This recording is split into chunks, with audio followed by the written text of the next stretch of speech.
The Father and the Son revealed by the Spirit, paragraph 243. Before his Passover, Jesus announced the sending of another Paraclete, the Holy Spirit.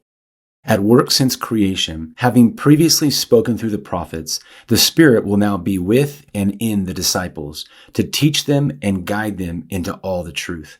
The Holy Spirit is thus revealed as another divine person with Jesus and the Father. Paragraph 244. The eternal origin of the Holy Spirit is revealed in his mission in time. The Spirit is sent to the apostles and to the church both by the Father in the name of the Son and by the Son in person once he had returned to the Father.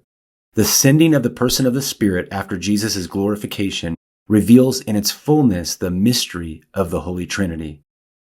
Paragraph 245. The apostolic faith concerning the Spirit was confessed by the Second Ecumenical Council at Constantinople. We believe in the Holy Spirit, the Lord, the giver of life, who proceeds from the Father.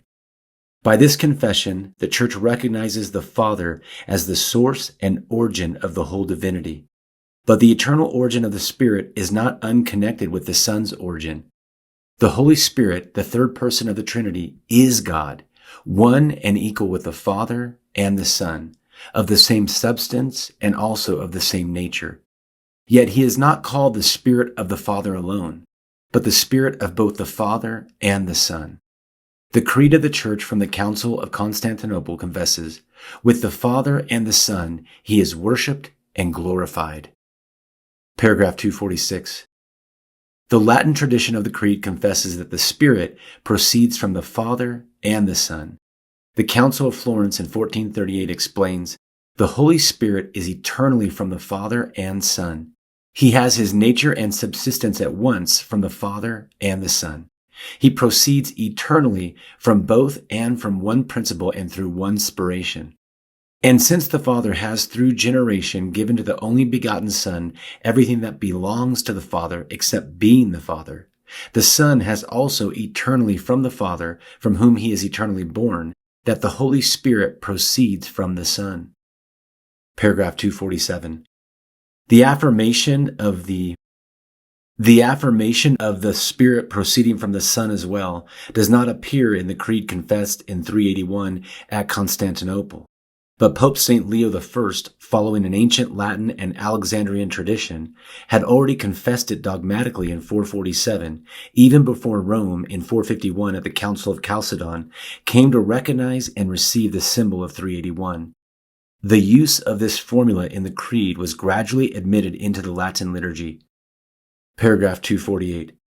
At the outset, the Eastern tradition expresses the Father's character as first origin of the Spirit. By confessing the Spirit as he who proceeds from the Father, it affirms that he comes from the Father through the Son. The Western tradition expresses first the consubstantial communion between Father and Son by saying that the Spirit proceeds from the Father and the Son. It says this legitimately and with good reason, for the eternal order of the divine persons in their consubstantial communion implies that the Father, as the principle without principle, is the first origin of the Spirit, but also that as Father of the only Son, he is, with the Son, the single principle from which the Holy Spirit proceeds. This legitimate complementarity, provided it does not become rigid, does not affect the identity of faith in the reality of the same mystery confessed.